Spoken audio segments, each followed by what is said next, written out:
Hello, beautiful, wonderful people. Welcome back to a new episode. Actually, welcome back to the last episode of Writing Feels Like Love, the Waffle Podcast. No, don't worry, it's not the last forever, it's just the last for the season. And obviously, when you get the final episode of anything, it's always good to sit back, take a step back, and see how far you've come and kind of reflect on what it is that you've created with your hands and your voice. So, I'm going to be doing this fun little thing called Throwback, where I go through each and every episode that I recorded for these 14 weeks. I'll be talking about them from episode one that was speaking about my friend Kelsey, all the way to episode 14, which was a love letter to myself from myself. So, let me just get straight into it. So, episode one is called A Letter for Kelsey, and it was kind of like the springboard to me creating this podcast. I'd been sitting with the feeling for years now. I had written the name of this podcast in my notebook, I think last year or the year before. And I was like, I want to create a podcast called Writing Feels Like Love. And what truly pushed me over the edge to finally pick up the mic, to finally open GarageBand and start talking and open these letters was it was sparked by a moment of grief, of complete despair. I had not long ago lost my friend before I started recording, and I was in a pit of despair. Like, things are bad. Things are really bad. And in my walk, I was like, oh, I feel very tense. I feel very scared. I feel very broken. And I had then consulted my box of letters, which is letters that I'd written to myself from my past self. I call them Fumi, letters from Fumi. And in that letter, I felt reprieve. I felt peace because I had picked up a letter that kind of brought me back to me and gave me help in some very abstract way.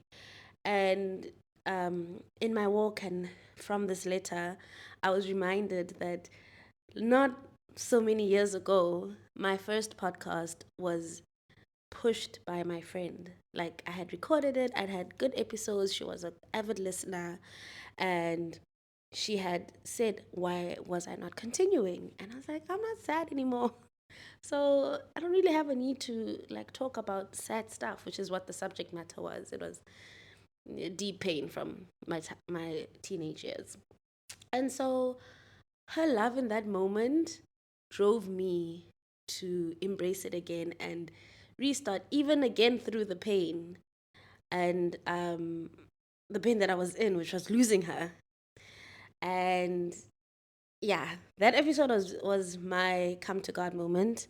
I finally realized the importance of writing these letters to myself because they helped me out of a dark pit.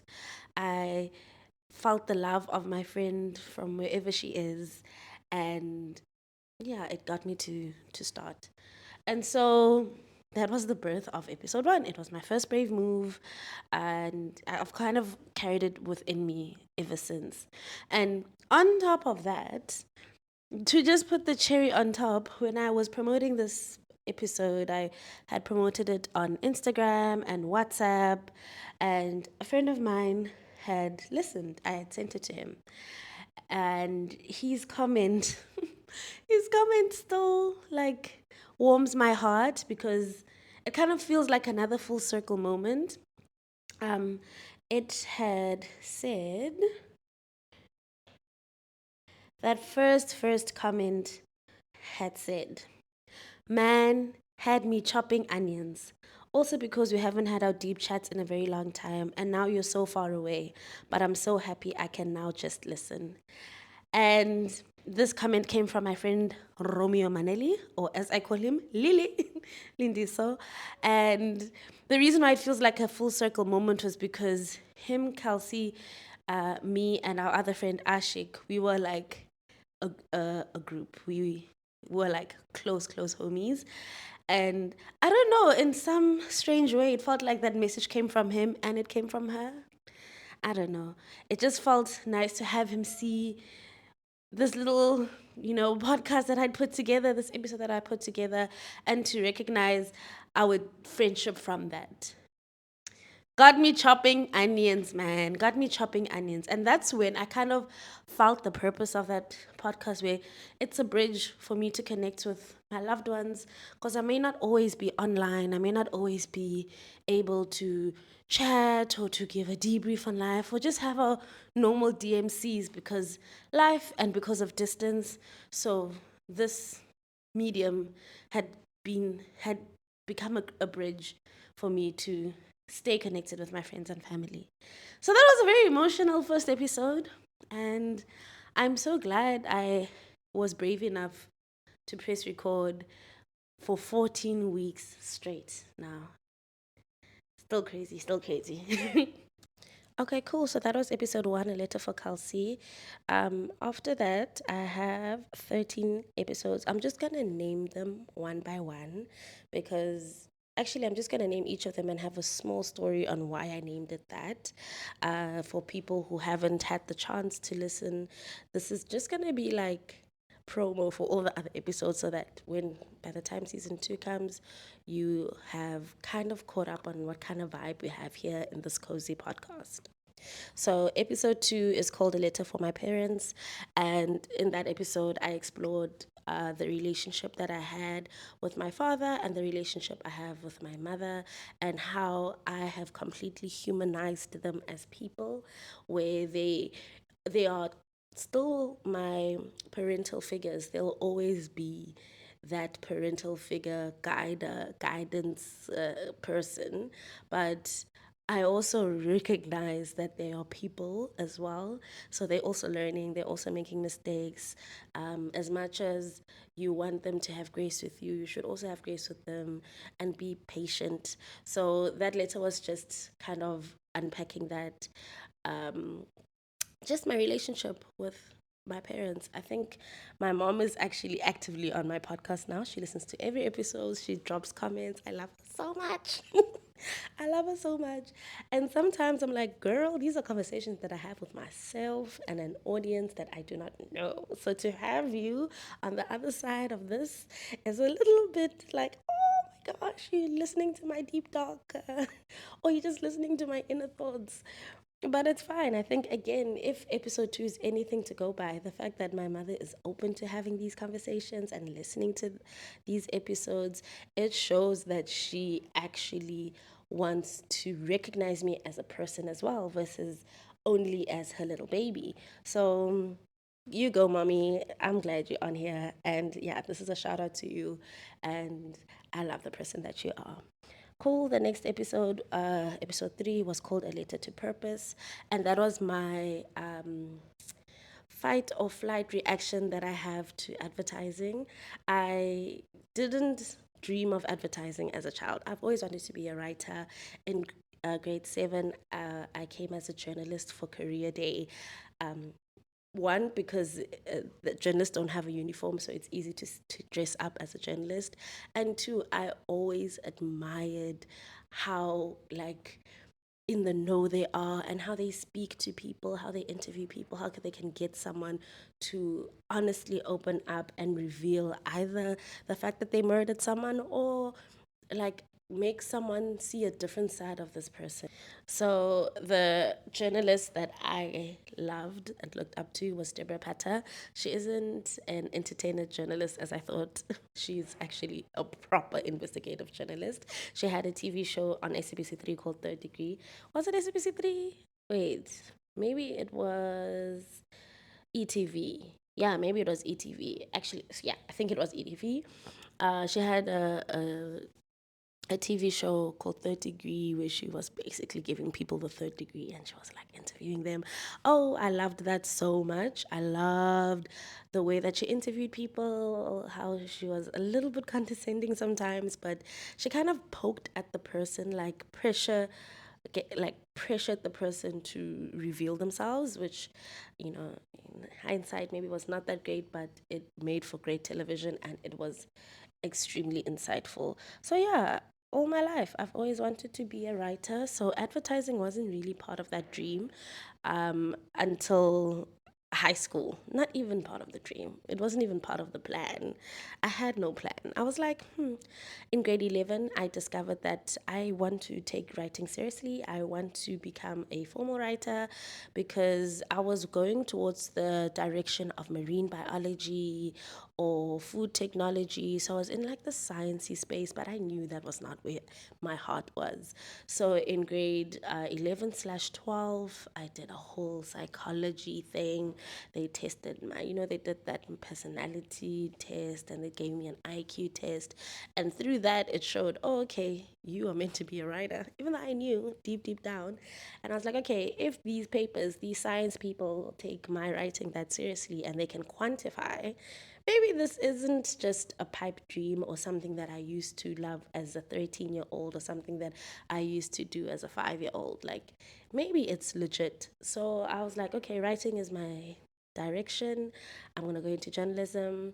I studied, oh, I studied, oh, I applied to Rhodes University, but I hated the application. I hated how dry, bland, and like you just another number aspect of it. I didn't know any better. I didn't know there was a better application form out there for a better type of education. I was just like, I don't like this. And knowing that I don't like this, I was like, I will take a gap year, I'll figure it out, I'll find something that kind of lights me up as well.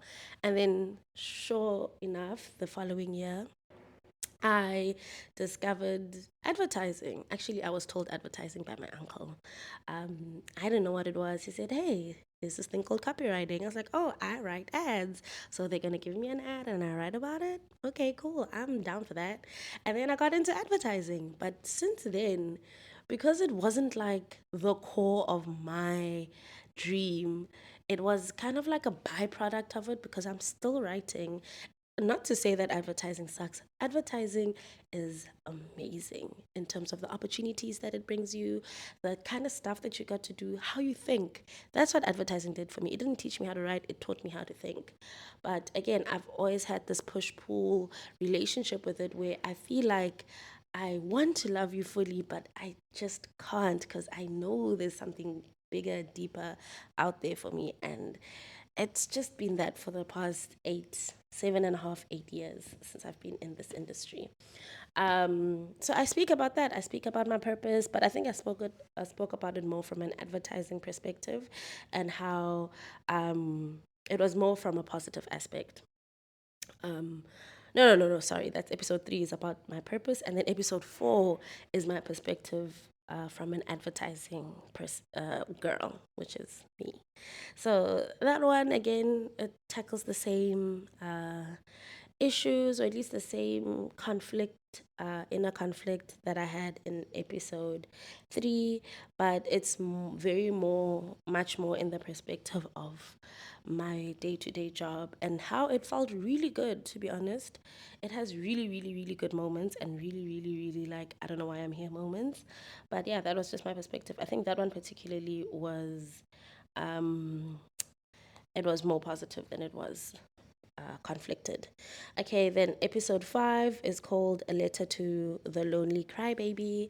So, as you might know, I moved to the UAE. I work here and I live alone. I am a homebody. I'm a solo girl.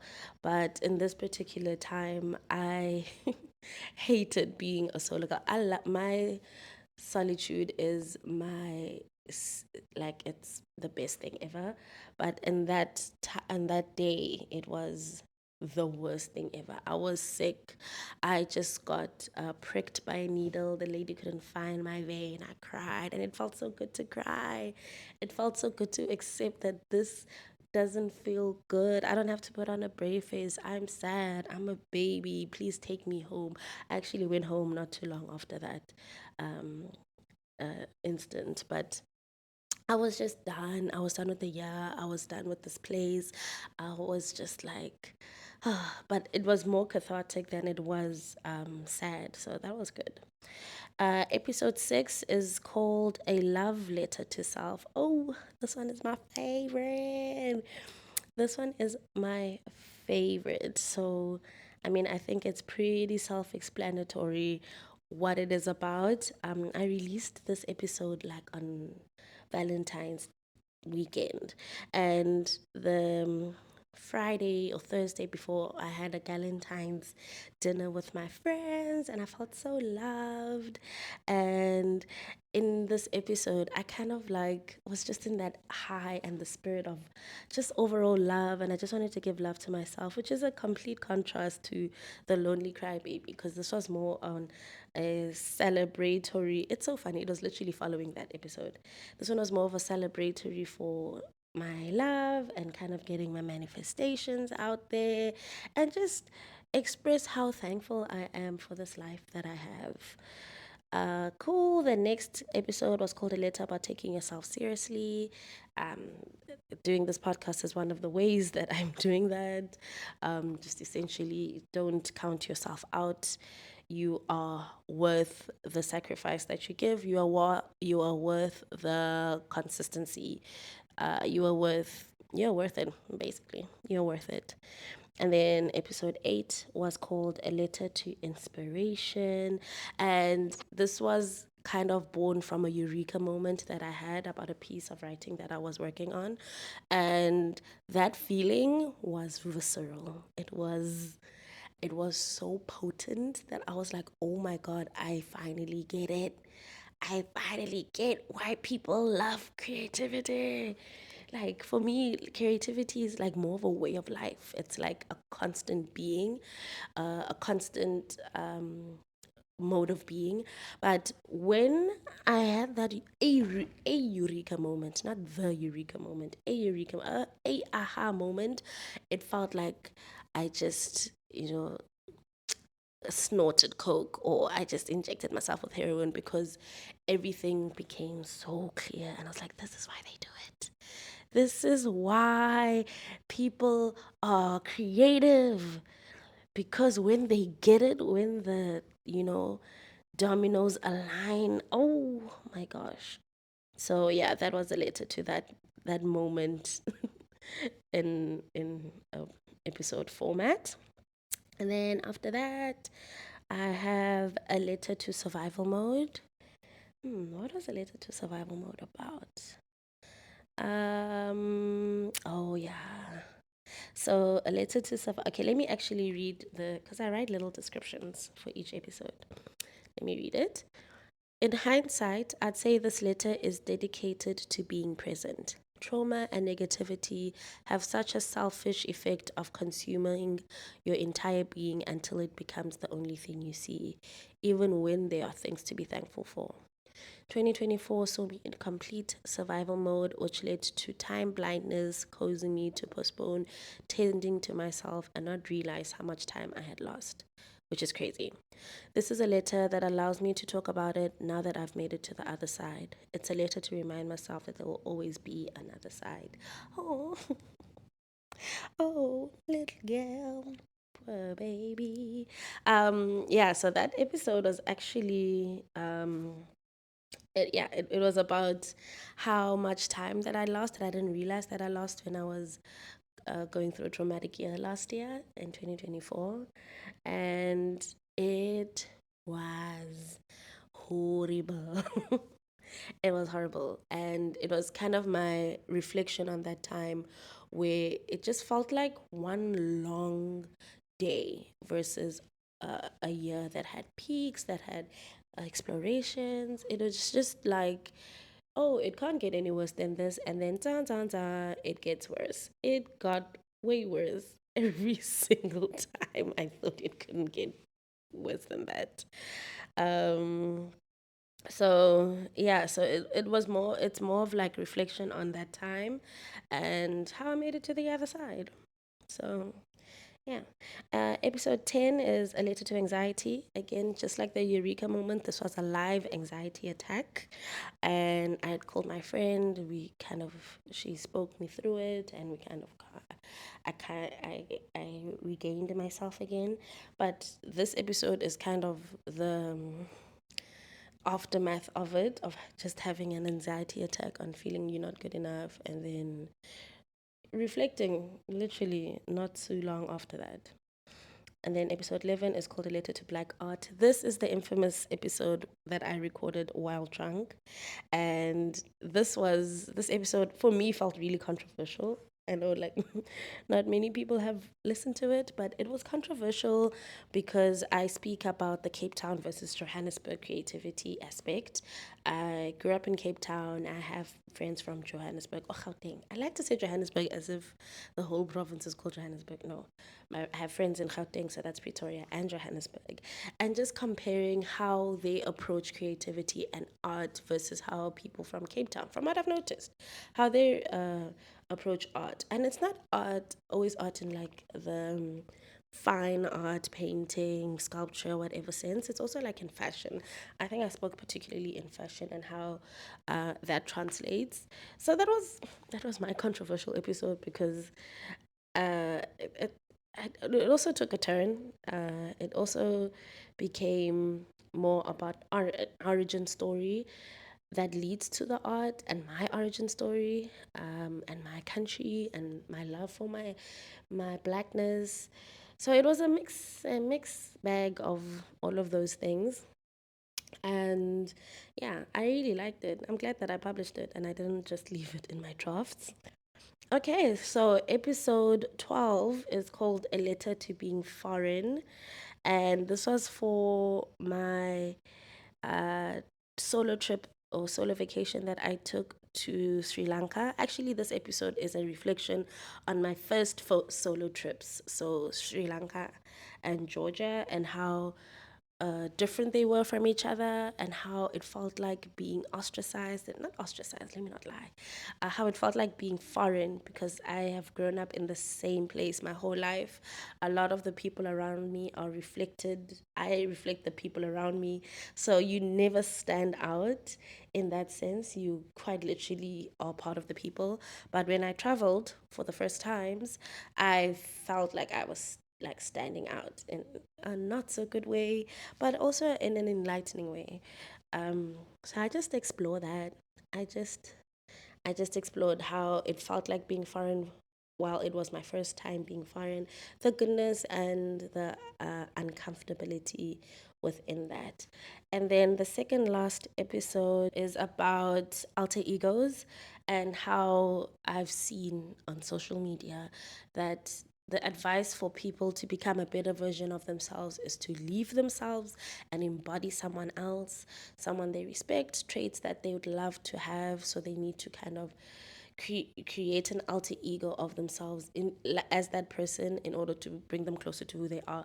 And at first, I was like completely against this idea because I'm like, why do you need to leave yourself to become yourself? Why don't you just become yourself? But then, after much exploration, I realized that you need to leave to return. You need to see other things, experience other people, get out of your comfort zone in order to unleash who you are. So yeah, that episode was about alter egos and that they're good. They're not bad. They are not as bad as I initially thought when I first saw those statements. And then finally, for the last episode, which was episode 14, this episode is called A Letter from Little Me. So this episode came after my birthday. I just turned 29. 29. And it was less of a reflection on my years, but more of a letter that came from 20-year-old me. So the version of me that just entered her 20s, writing now to the version of me that's about to leave her 20s. And it's so interesting, the contrast between the two gals. And outside and besides that, like, how confident I was, how much I knew, at such a young age, you know. And I say this as well, like, we like to say that what would you say to your younger self? What would you tell your younger self? You know, because we assume that the version that we are now has seen and learned much more and is more apt to advise this younger version of ourselves that didn't know any better. But I would like to flip the script and say, what would your younger self say to you right now? Would she be proud? Would she be saying you need to go harder? Dude, I know I'm not old. I'm still young. I'm still like a kid in my mother's eyes. I'm still young. I still got so much more to learn. But there's my 20-year-old self, or just like that younger version, was just so brave. She was so sure that she was gonna make it. And sometimes you need that reminder that says, hey, remember who you are. This version of me is you. I'm still in there. Like, don't let life like get you down, that you feel you need to shrink your dreams and you need to become smaller in order to accommodate other people, in order to climb the corporate ladder. You need to change, you need to kiss ass. Be who you are.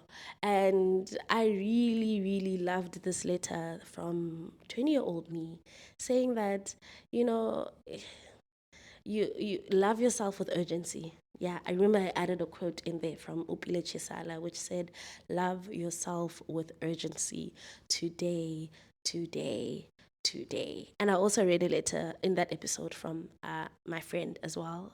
She wrote it as I graduated, and she also added an Upile quote in there that said, do not answer when they call you a spark, when you were a fire, something like that. I'm paraphrasing in there. But again, it's just this affirmation and this reminder of remember who you are. This little girl knows who you are. Girl, catch up. Remember who you are. So that was a beautiful episode. And it was also a very apt way to end the season because it feels like that's the end of my year, basically, because it was my birthday, just after my birthday. So, yeah, it's been a journey. These past 15 weeks have been interesting. I've been trying to find pockets of time to like record the episodes. The first half, I had already pre recorded them like a couple of months before, so it was just me posting them. But I think from episode, if I'm not mistaken, from episode six, oh, actually, yeah. I don't know actually, from maybe episode six, it was just me talking live jive every week. I'd record an episode either on Sunday or on Monday, or like this time, it took a little bit longer.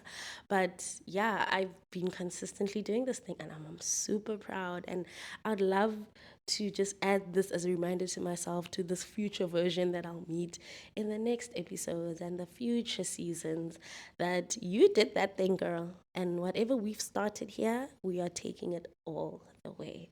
So thank you so much, guys. Season one is done. I'm so happy to have shared a piece of me with you. Thank you so much for all the comments. I've had friends commenting. I've had like, yeah, it was mostly friends. I've had my mom commenting on the episodes. I think just the fact that you're listening and that you are taking part, and sometimes you talk about it at work, you kind of like throw it in there, like, oh yeah, like you said in your podcast. And I'm like, oh my gosh, you listened. It only makes me want to continue doing this and want to push harder and like be more intentional with it and about this voice and these stories. So thank you so much for joining me, guys. I will see you in the next season. I love you. Bye. Dude, I know I'm not